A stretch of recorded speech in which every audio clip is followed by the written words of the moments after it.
was surprised to see a decent article in the New York Times today how Venezuelan opposition leader María Corina Machado is exaggerating claims and using outright lies to justify U.S. intervention. The Times says that she recently amplified debunked allegations that President Maduro actually helped fix the 2020 elections in the United States in favor of Joe Biden, fueling claims that she is embracing misinformation to gain favor with the Trump administration.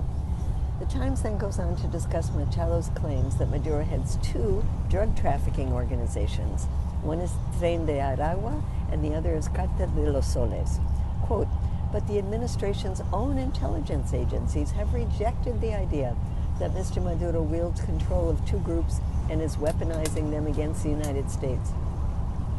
The article quotes opposition leader Enrique Capriles, who ran against Maduro in 2013, saying that while Tren de Aragua is a dangerous gang, the idea that it's controlled by Mr. Maduro amounts to science fiction. As for the other drug group, Cartel de los Soles, the New York Times says this is not a group, but a term used to describe military involvement in drug trafficking. And it dates back to 1993, well before Maduro became president in 2013. And the Times says it gets started, get this, when the CIA worked with the Venezuelan military to send a ton of cocaine to the United States to infiltrate Colombia cartels. Wow. The article says that the DEA found that of the cocaine reaching the United States from South America, less than 10% flows through Venezuela, and that Mexico, not Venezuela, produces fentanyl, the primary driver of overdose deaths in the United States.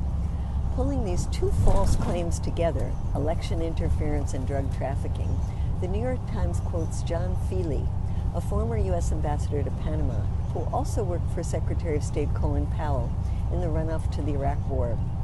Feely said he is seeing the echoes of Iraq when the U.S. was dragged into a prolonged war based on false opposition claims that Saddam Hussein had weapons of mass destruction and operational ties to al-Qaeda. He said, "It's unbelievable how these guys are too stupid to read their own history and know that they're headed for the same thing." So let's stop another prolonged bloody war based on lies. Hands off Venezuela.